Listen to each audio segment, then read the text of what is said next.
national business editor of Hindustan Times. He's authored this book which is called The Tip of the Iceberg. And previously he was the executive editor for Business Today. And we have Ganesh Vancheeswaran. Hello Ganesh. He is the marketing head of Janagraha, ex-marketing head of Janagraha, and he was ex-vice president at Vertibrand and Rollingtons. And he is a branding and communication specialist, and he wrote this book, The Underage CEOs, Inspiring Stories of Student Entrepreneurs in India. Over to you.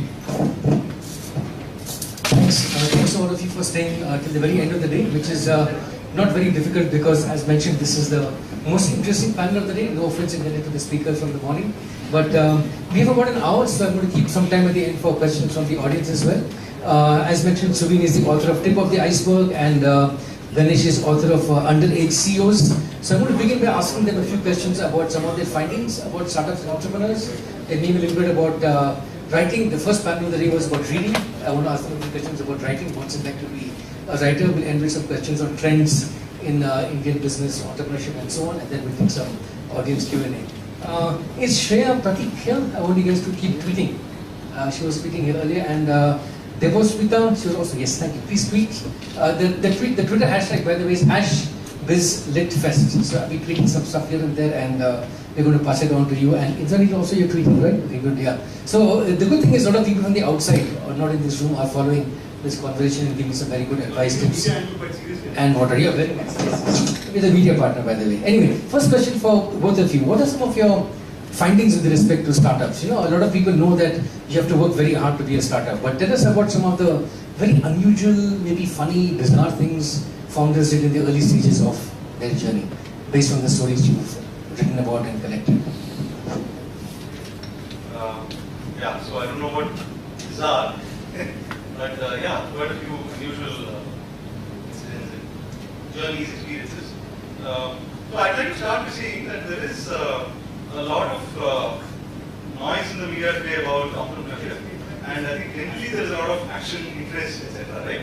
So a lot of us are interested. A lot of college campuses have latched onto it.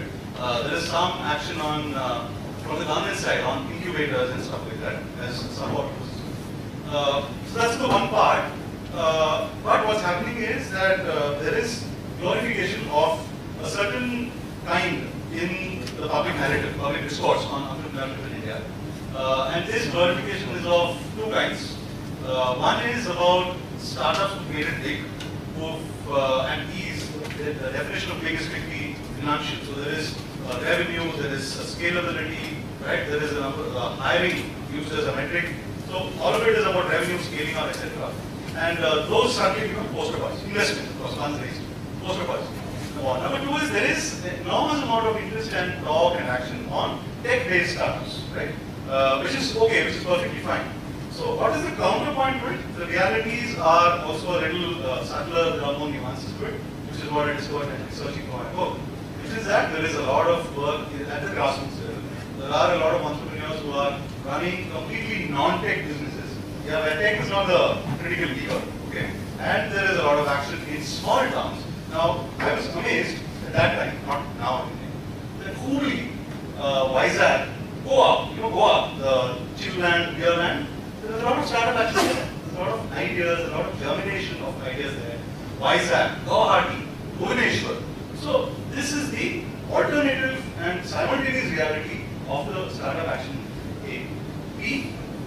There is, I'm going to be politically incorrect, there is anecdotal evidence, a lot of research evidence, that there is still a bias against women entrepreneurs. Right? A lot of bias. So bias all along the way. And I don't just mean in terms of funding. I think a portal recently published a report about the number of cases where women founders have managed to raise investment versus men founders. But that apart, I'm saying that overall, you go to startup clubs, there are so many startup tests happening. By and large, you'll find a lot of men versus the number of women. And I think that is contrary to the potential, to the ideas, to the interest that women entrepreneurs have. So if you were to have detailed one-on-one conversation somewhere, you'll find that there's a completely alternative to it, which is not really important. So I think I would mark these two out as big, important, interesting findings. Suveen, what have you found? Hello everybody.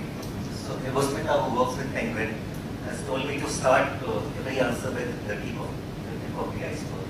So forgive me if you hear too much of that. So, yeah. So what did I find? I found much of what you heard just now. Entrepreneurship or doing a startup in India is not about the glamour. It's not about the romance. There's a lot of hard work. It takes a lot of grit. A lot of grit. It takes a lot of tears, a lot of blood. Yeah, blood I mean figurative, not literally. Yeah. Not yet. Although people are already talking about a bloodbath happening in the startup space because valuations are being downgraded. But you know, that is how I started working on the book actually, because, and I keep saying this wherever I go, that about a year and a half, 2 years ago, everybody in India wanted to be Steve Jobs. Nobody else, Steve Jobs, not Bill Gates, Steve Jobs, yeah. Steve Jobs went through extremely low phases in his life, you know. He dropped out of college not because it was fashionable. He dropped out because he did not want to spend his parents' hard-earned savings on his college education. And he was an adopted child, so you have to look at that psychology also. Then when he lost his company, when he was ousted from the company that he founded, extremely low phase of his life, and he was questioning himself. In fact, he said in a speech that he went around apologizing to his generation of entrepreneurs because he thought he had let them down. So I started thinking, do other guys have it in them to face adversity? What did I find? I found fascinating stories of enormous struggle and coming up trumps despite the odds. You know, Vijay Shekhar Sharma of ATM did not have money to pay his house rent, so he used to scale the wall of his house at midnight to get to his house because he did not want to face his landlord. The Shopcluse founders, when they were all in the US, they were all successful professionals. The night they were moving to India, bags were packed, containers were outside, the main guy who was funding their venture called up in the evening, said, guys, I'm pulling out because Amazon is coming to India. They didn't know what to do. Okay, and when they landed here, they gave 10 lakh rupees to a contractor to do up their new office here in Gurgaon. And the next morning, that contractor's phone was unreachable. They kept dialing, the guy was nowhere to be found. He had disappeared. They scrubbed their office with their own hands, and these are NRIs we are talking about, you know, Wall Street analysts. Scrubbed the floor of their office, the wall of their bathrooms, and did up their office on their own. Several examples. Kunal Bahal of Snapdeal used to scrape plastic off things at a factory before he set up Snapdeal, and he got deported from the US because his visa ran out. Several of these stories. Faninder Sama, who the guys here in Bangalore will know very well, took refuge in Vipassana. The thing got so much for him, he didn't know what to do. But all of them came back, they bounced back, they did it. However, there were some guys who did not bounce back. There was a very successful site called yevi.com. Everybody would have forgotten about it by now. Started with shoe retail, went into fashion, accessories. It was set up by 4 close friends who ended up fighting. Catamaran of Mr. Murthy was an investor in that company. The company is nowhere now. It's trying to find its feet now. You know, fashionandYou.com, 60 million in funding. Where is Fashion and You? You know, people talk about Myntra these days, Jabon got sold. But Fashion and You was the biggest star of its time. You know, so these are stories. Some of them succeeded, some of them did not. But these are the journeys that I discovered, not necessarily the destinations. Thanks, Anand. Answer was long. What about the age of the founder? You know, a lot of research has been done on college, post-college startups, mid-career people startups, late-career startups, etc. So is age any correlation, influencer on when people do startups, what kind of startups? Have you looked at this kind of stuff? So biologically, there is no correlation, right? And in my defense, I started writing books in my 40s. Yeah, I find no correlation. But one direct question: when was Steve Jobs more creative? In the 80s when he made Mac, or in the 2000s when he created iPhone, iPod, iPad? Vast difference in age. Was he any less creative? You can go on and on about this. I mean, today some of the most successful entrepreneurs are actually around 40. Some of them have done stints of 10 years or more in various salaried jobs, and then they found their true calling and are doing it. I don't think it's about creativity. I think it's about truly doing a startup that matters is about solving a real problem. India is full of problems, and India should have billions of startups, each of whom should be solving the real problems. Why is Ola successful? A wrong example in this answer, because Avish was in his late 20s when he started. Yeah, but why is Ola successful? Because it solved a real problem. I mean, ask the guys in my home city of Delhi how difficult it was to take a cab. Ola made it possible. I mean, we could go on and on. Why did Flipkart succeed? Because it provided access. Some guy in Ludhiana would have the money, but not a store in the city to buy what he wanted. He will have to take a train to Delhi to come and buy. Now all you do is press a few buttons. Access, ease, convenience, optimizing on time, optimizing on value. It's about solving a real problem. I mean, somehow we tend to think that creativity is this romantic thing. You get drunk, you do drugs, you make music, you play the guitar. No. Be grounded, be real, solve a real problem, the rest will take care of itself. Yeah, biologically there is no correlation. Also, I think the deeply personal question, which is that it is up to each one of us to answer what is the right time for me to become an entrepreneur. Yeah, so the timing is critical in bold uppercase 1 to 5 font space. Really critical. And it is also one of the most undervalued aspects or dimensions in our discussions on entrepreneurship and when to take a plant, etc. So even if you go to startup clubs, general discussions are just saying this is something that's not really highlighted. It should be. So there have been instances like when I was researching for the Underage CEOs, there are burnouts. There are lots of burnouts. There are guys who have started up at 21, 22. This book is in fact all about those cases who have eschewed the conventional corporate career and then set up something in the age of 24.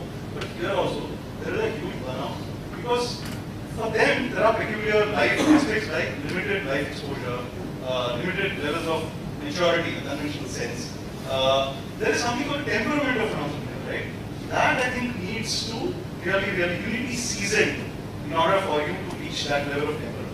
So, for a combination of factors, I think it's a matter of timing, which is deeply personal. So, there are celebrated cases like KFC, Steve Jobs, etc., who done it past 40, 45. Those are only have mindfully, right? They did it when they were all 40, 45. But at the same time, there are also, if you have the temperament, if you have a little bit of guidance and mentorship, when it matters really, you can become a sustaining, successful entrepreneur even at 24. Talking about temperament, it's extremely important. In fact, yesterday we had a gathering at 10,000 startups in NASCOM, where some of the people who were in my panel said that a true entrepreneur will be miserable in a 9-to-5 job. You know, once you know that this is what I have to do, it's really not an option. You just, I mean, regardless of what is happening, regardless of what people are saying, regardless of approval from parents or in-laws or family, you just go out and do it.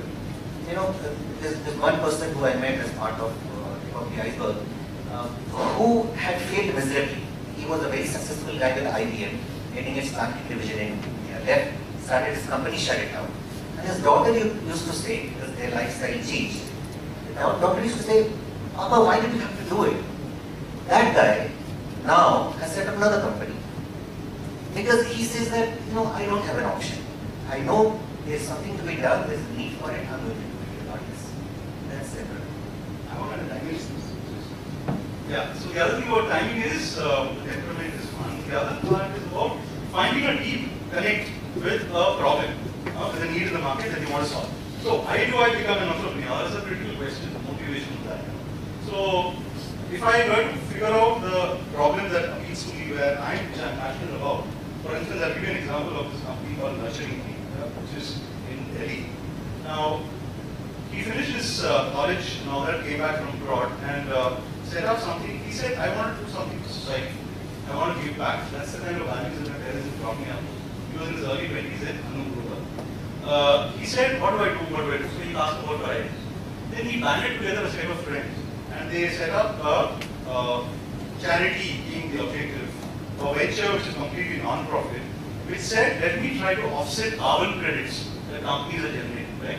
So I would approach an SBI, an HCL, whatever other companies in there in Gurgaon, Noida, etc. And I would say, boss, you're incurring so much of whatever.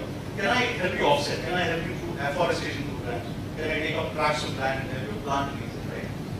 So these guys with all energy, good intentions, went into that and did that for about a couple of years. But ultimately, I don't know, me in retrospect it seems predestined, but they had to go through the journey. It burned out. You cannot march on an empty stomach. And you cannot also march if there is no common connect, strong connect with whatever you're going to solve, whatever you're going to do. So then he pivoted. And then he said, okay, this is not working, I'm not earning money, I'm also not feeling really happy about this. It seems to be more struggle than joy. So can I look at it differently? If I still want to work in the environment, in ecology space, in the urban area, is there another way I can attack this? So he found another angle and he's latched onto it, and that company has grown and grown and grown over the last 3-4 years now and become really profitable and growing. What is that? They just decided to make gifting of potted plants a cool idea.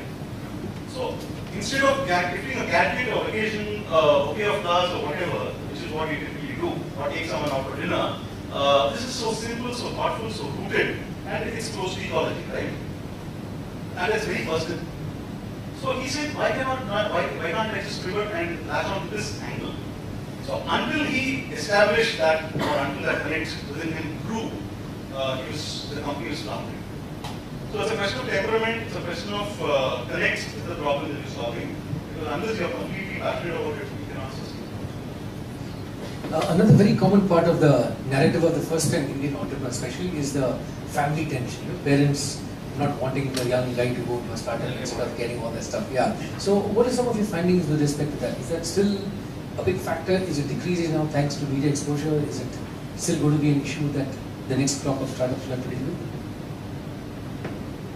I think we've just about begun to make a dent on that problem, on that tension.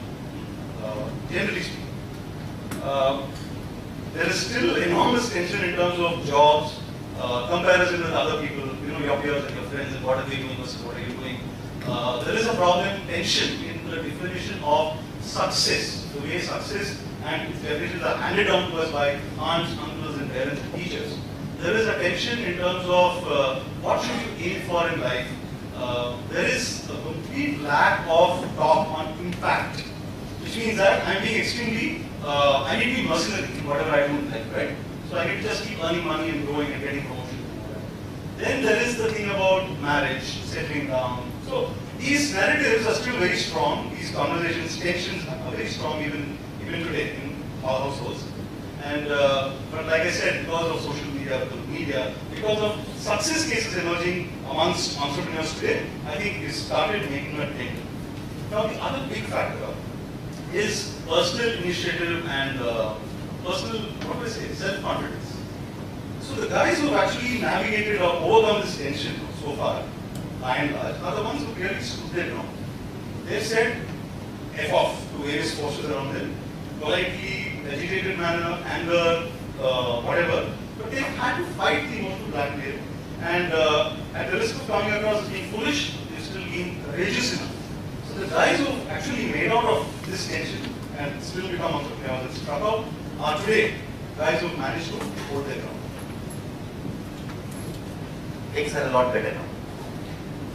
Because entrepreneurs have role models now, well-known successful role models. When Vijay Shekhar Sharma of KTM was trying to do his own company, he could not get married for a long time. And families will come to his father in Hardwar and earlier where the family was from. Nice family, teacher family, and then they will be diverted to Vijay who was in Delhi. And after that, the line will go court. Nobody will get back. Then they realize that every girl's father wanted the prospective groom to be earning at least 30,000 rupees a month. So when Vijay actually did a deal with someone, he said that I will do your work. I will run my own company. I will do your work when I am free. Give me 30,000 a month. And that's how we got married. Now that Vijay is a marquee name, other people can look up to him and say, and parents-in-law have become much more acceptable now of entrepreneurs. And a prime example of that is on campuses. When people opt out of campus recruitment to say that I want to set my own company, they institute is as supportive with incubation, etc., as the parents are. So things are changed because they are successful role models. 10 years ago, it's extremely different. Much better now. Let's switch gears now to writing habits, your writing habits. You both have done books, a number of articles and so on. So do you write for a book every day, or you go to self-imposed exile and then do a book? How does it work?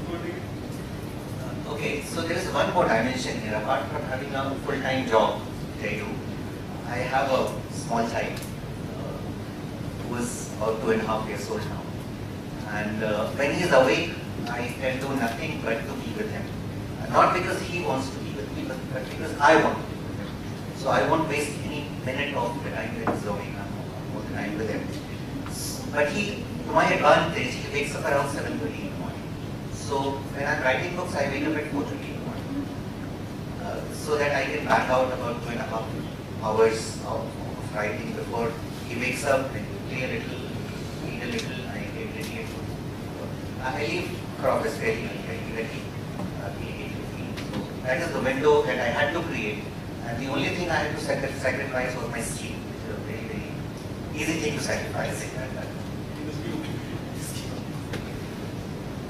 I have a 5.5-year-old editor-in-chief at home, so I'm an understudy with him. Can't help it. So our man dictates a lot of things in our lives. He goes to school at about 7:20, so then after that I have free time. But so this is the basic contours of life. But having said that, I have a free-flowing writing pattern. So one principal rule that I follow, there are no rules. I go by my mood. Yeah, so there are days on which I'm not an early riser. Like Suveen is, I can't. Yeah, and that is not enough motivation for me even. But what I do is I start writing after our man goes.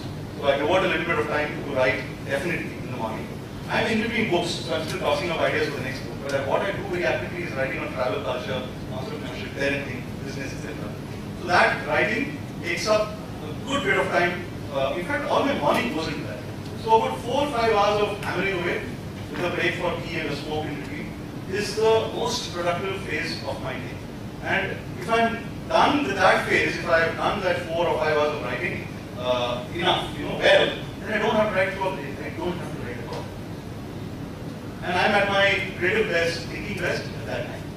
And then I spend time, on other things like research, talking to people for stories in the evening and in the afternoon. I also manage to take a nap. You mentioned next book. What's your next book about? No, there are ideas being talked about, so I can't talk about. What about you? We haven't frozen. So they must close your ears. I want to write crime fiction. I really love it. Like I'm reading a book by Tana French, who is a writer in Ireland now, and one of the books are set in Dublin. A lovely thing. Once you have started reading it, you can't finish. I want to write a book like that. Except that instead of Dublin, I'll probably put it in Patna, which is home for me. So I would like to set it in Bihar. And a lot of people will think that the Bihar and crime go hand in hand, but that is not the case. It's a very, very peaceful state. Somebody was saying because Biharis are complicated.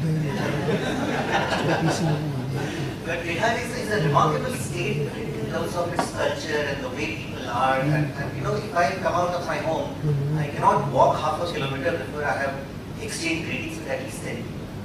Because people know you, and it's quite nice. Also because I go only on holidays, so I don't have to go to work. There's free time. But yeah, but some kind of a crime thing set in there which brings out the landscape of the place and the place of the people and the way things work there. I really want to do that. It's not formed yet. I was hoping one of you guys would say you want to do a textbook or something. I mean, where I am right now. So No way, I've had enough of textbooks. a case book of startup case based, blah blah, that kind of stuff. The wrong answer to give for me than crime fiction. Okay, anyway, in the morning we heard some of the speakers talk about what their favorite books were, biographies of Steve Jobs, Napoleon, and so on. What are some books which influenced you, startup and non-startup kind of books? What you liked? You say Napoleon? Yeah, Napoleon, yes. That plus his Think Rich, Grow Rich. That As a Man Thinketh by Paul Allen. That's been hardly a book. And then these two books for understanding how the mind works, and Napoleon Hill's book for it taught me that, this is earlier, that you can control your actions. What is the central thing? It can be a central influence in life. And there is a lot that you can do simply by thinking, focusing, and prioritizing. And Muhammad Ali's biography, right? Yeah. And it's not about the bike, yeah, which is our man, the biker. Oh no, not that one. So I think, yeah, these are 3, 4. And Muhammad Ali's book profoundly influenced me for resilience, which I think all of us know about, and for coming up, in spite of being an underdog. So these are things that are core to entrepreneurship, to freelancing, to writing. There are lessons to be had from all of these. So these are the 3 books that influenced me. Business books are all kinds. Everything written by Ernest Hemingway, John Bernard Shaw, George Orwell, Somerset Maugham. But if you talk startups and business, all the books written by Michael Lewis, Tires Poker, Big Shot, you go on, entire list. Tom Wolfe, Bonfire of the Vanities, Bonfire of the Vanities is a great book, by the way, and it was made into a movie, which is the dream of all writers, someday. In non-business but more contemporary, I like English August which actually a lot turned me away from civil services. Okay, let's switch gears again now. Let's come to what's happening, for example, in the media. How do you compare business journalism with business books, for example? Is there something in your book which people cannot get, even those who have been reading the news every day about startups, founders, myths, misconceptions, and all that stuff? You don't expect me to say no, do you? I have to say yes. But what is the difference? Yes. Very, very simple. All news writing or all news-driven writing has to be extremely topical. There is no other reason for it. They have to capture what is happening now. And I keep telling my colleagues and people who I train with that every good story has to answer the question, why is it being written now? Why should it be written today? Right? Which is a great thing, but it comes with limitations because you have to confine yourself to here and now. Books are much more leeway. They can go back and forth, they can go to each industry if they want, if the context allows. And deeper, you can see, it's about storytelling, right? So is non-fiction writing as well as fiction writing. All good books have to tell a good story. Right. In news writing, breaking news is great, but it's not a story. Books are all about storytelling, which is the biggest difference. Yes, I agree with him on the topicality angle. The other two that come to my mind is, A, it's a question of format. So, news that is consumed through news media is bite-sized, right? Snack-wise. You only have X number of words, 500 words, 400 words, which are not a piece. Whereas here you get the luxury of writing 10,000 words per person, per story, per anecdote, per chapter, per company, whatever.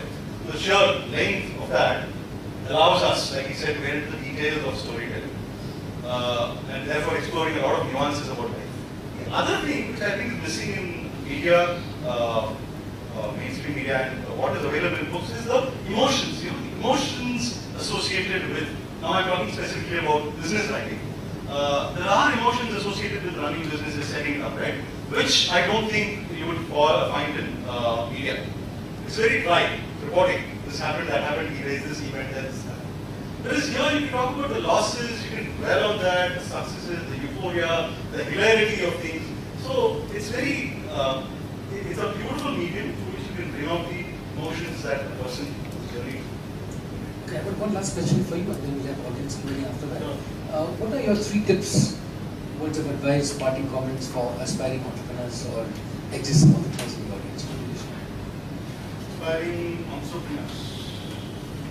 We already have some entrepreneurs, but there's some aspiring ones. So any checklist of things, do's, don't do's?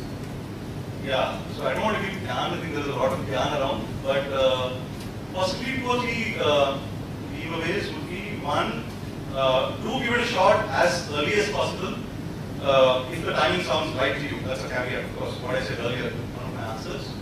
If it sounds right to you, if you've got a good cause, problem, whatever in the market out there, an opportunity, and if you're feeling motivated enough, I think you should not postpone that even by a single day. A. B is, it has to be a mixture of pragmatism and passion. So what do I mean by that? There has to be, if you've decided to take the leap of faith, go all out for it, pull out all stops, and give it your all, because I think entrepreneurship is a calling in its truest sense, and you must give it 25 hours a day. Having said that, there are journeys, there are ups and downs, there are milestones and markers along the way, right? So you need to be aware of what are you passing through, how much are you achieving in terms of impact, external impact, internal satisfaction, etc. So pragmatism comes into play when you decide whether or not beyond a point I need to still continue with it or not.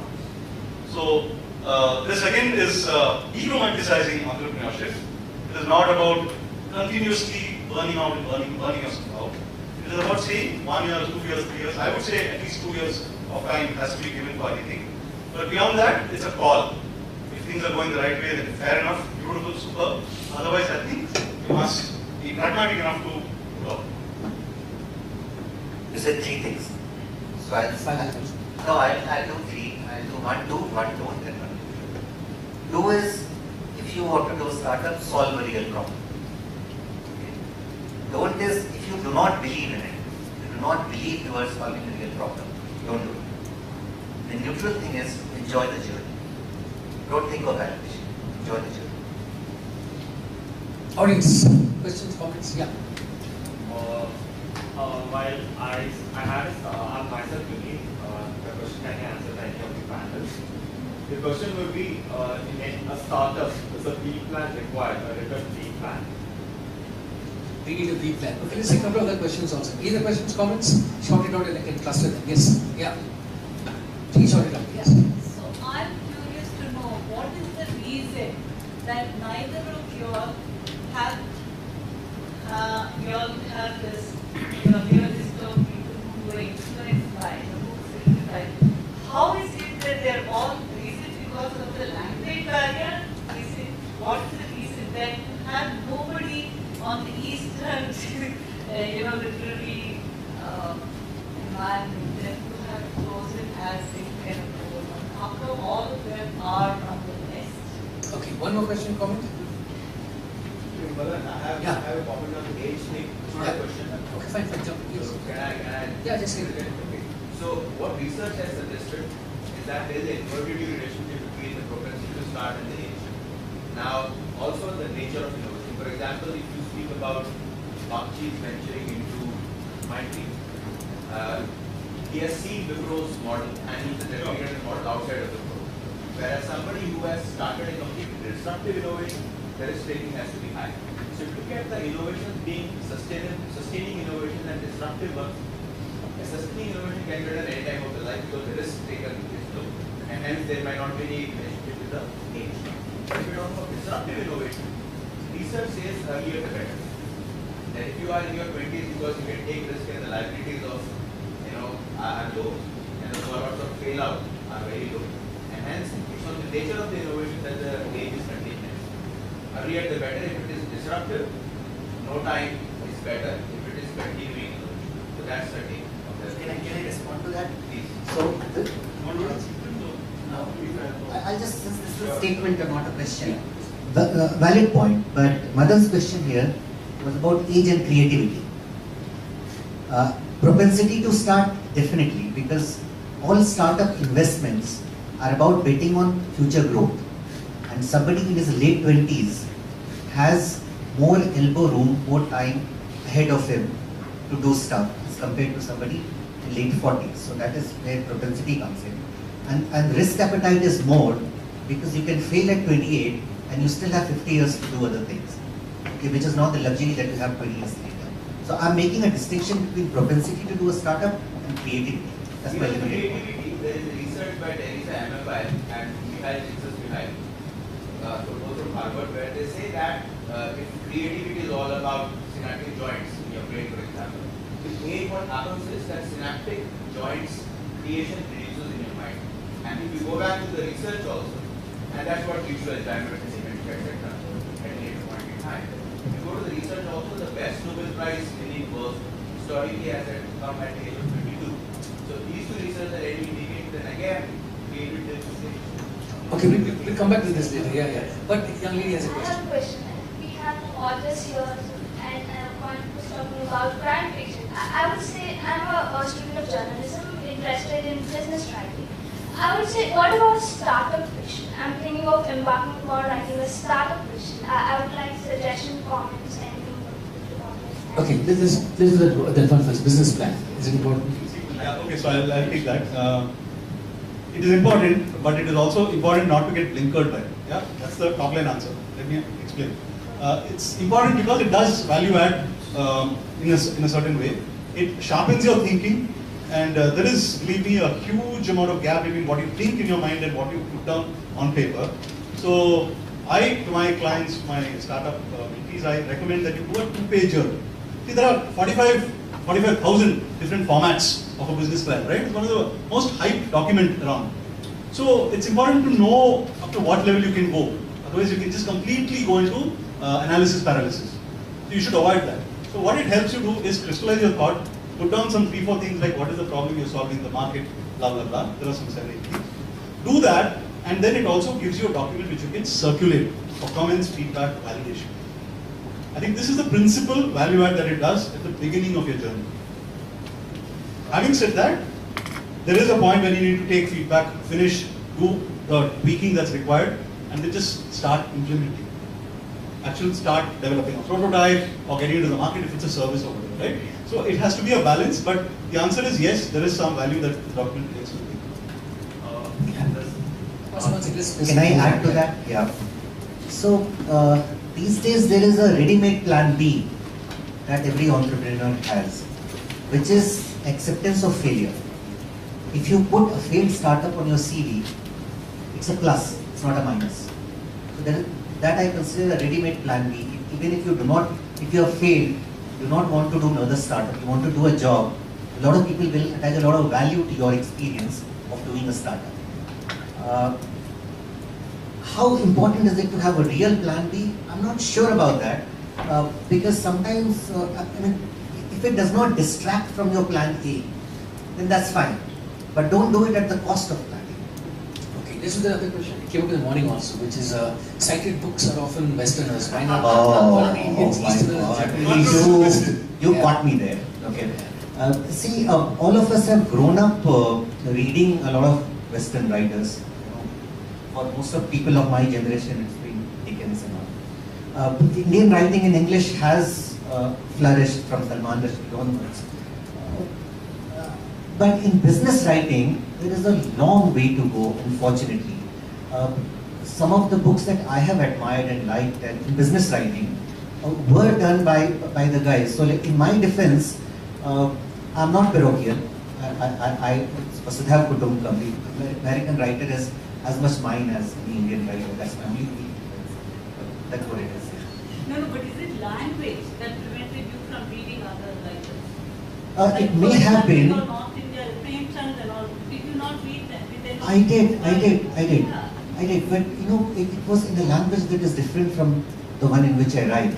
So I cannot pick up Premchand's idioms, his imagery.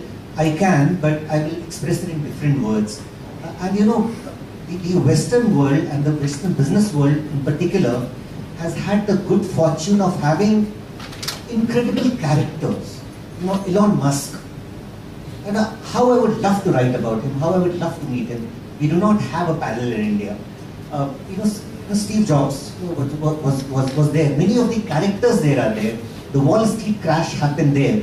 So in terms of fodder for writing, a lot of things happen there. Of course, a lot has happened there, and hopefully, people here will rise to the challenge and do.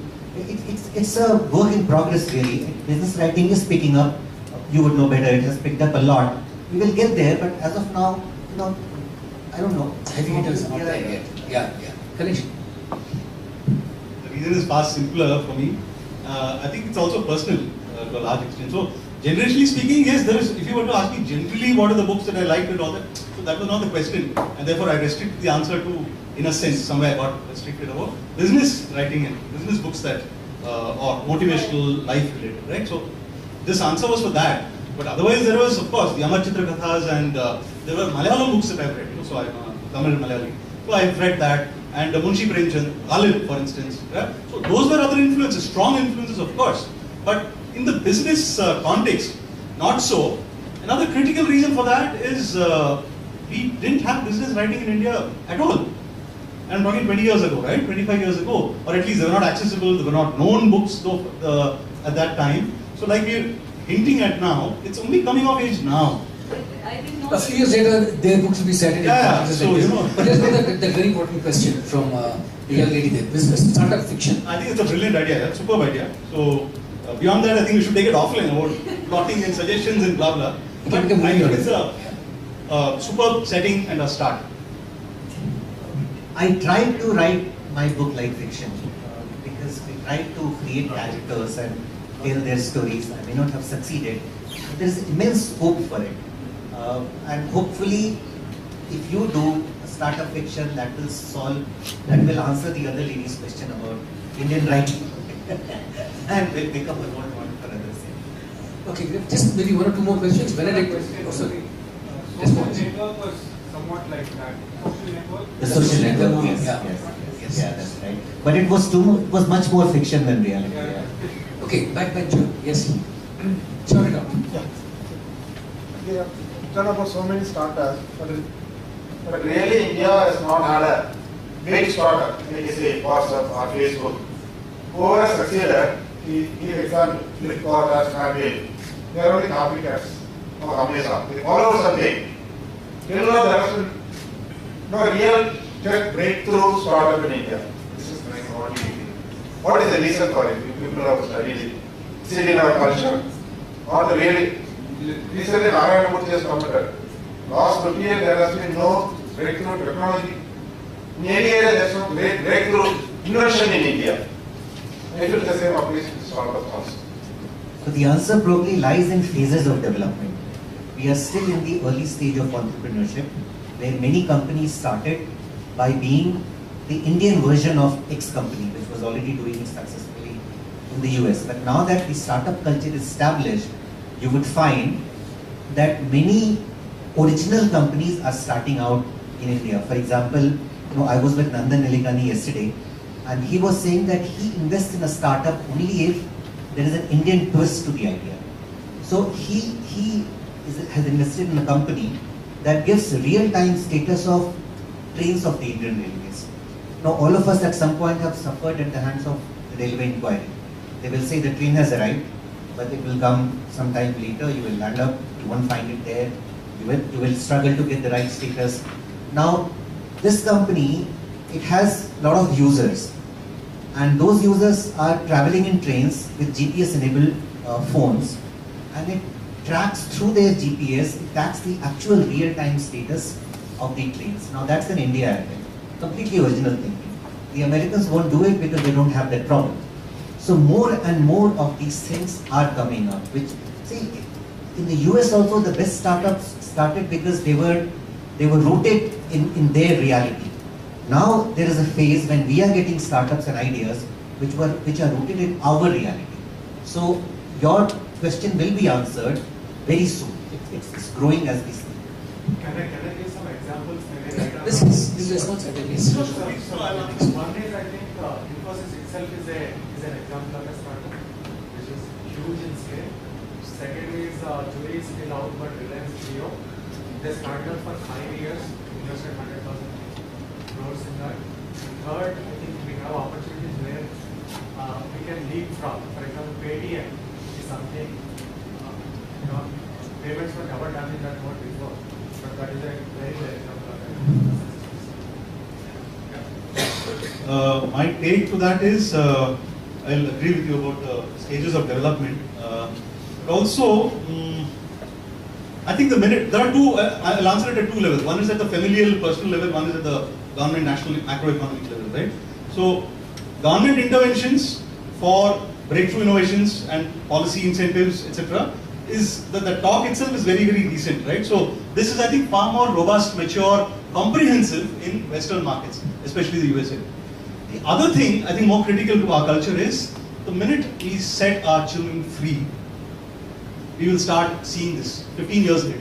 It's like planting a tree, right? So there's a 15-year, 20-year gap. But I think critically, philosophically, we need to set our children free, which we're not doing. We are mollycoddling them, we're giving them all the wrong definitions of what to run after, which is the critical deterrent. But again, there is some, you can take some heart in saying that this generation of parents, I for sure, trying to do something, let's see what happens. Okay, my last question for you would be, if you were to come here again next year, what do you think would have changed? You mentioned earlier about startup bubble and all that stuff. I would have grown a year older, all of this. Yeah, but what trends are you seeing in the startup space? And if you come here again next year for this festival, what do you think you will as trends, as impacts and so on? Yeah, so one thing that is clear is that there will, by that time, be definitely a few more good books, yeah, literature in business in India out by that time. B would be, yeah, a few of these, path-breaking, disruptive models that we're talking about and why they're not happening in India. I think some of them would come to fruition, or at least to some level of maturity by that time. We are talking hope here, right? Yes. What do I hope to have? So I do hope that a lot of the original, like I said earlier, a lot of the original Indian startups will be there, solving real Indian problems. And God knows we have many problems to solve, which would have matured to an extent, be more worthy of being talked about in the mainstream media. And I hope this hall will be full. Just to take up on that, what about entrepreneurship education? What are your thoughts on education of entrepreneurs in India? Since when I maybe just make that the last question. What do you think will have changed with entrepreneurship education and research in India? Or what do we need, what can we say now there can be?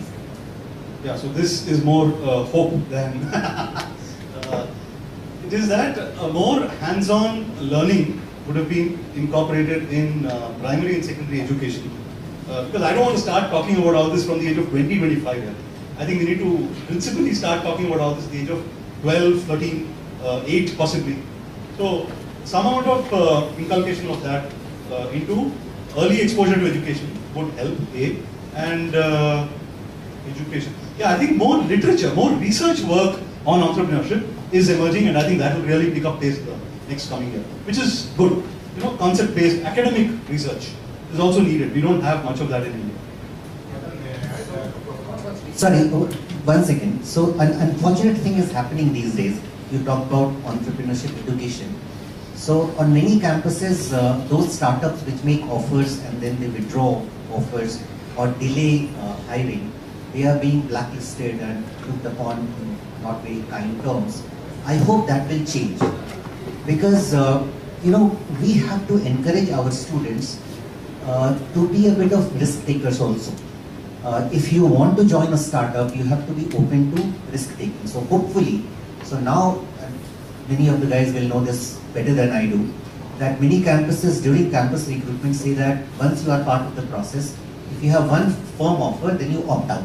You cannot appear for other interviews. What we can do is, as a change of policy, if you have a firm offer for one startup, from one startup, and one traditional company, then you can opt out of the placement process. So that will hedge risk for everyone. It will help startups also, because doing a startup is not an easy thing. Things change rapidly. And if I'm not in a position to absorb the people I planned to 6 months earlier, I should be given that leeway. So all campuses need to think about that. Yeah, sure, fine. Thanks. Your mention of colleges called this to my mind, which is that there is a nascent movement of establishing incubators in colleges, which is excellent. Yeah, I think that would have also gathered steam and become a little more mature, robust in the coming year. There are these technology business incubators that have been established in engineering colleges, including in small towns. So I hope they would actually start getting active, and there is good integration between curriculum and entrepreneurship at the college. A round of applause speaks for two fantastic speakers. And a big thanks to everyone. Please to Benedict and his team and the volunteers and the students and campus for fantastic.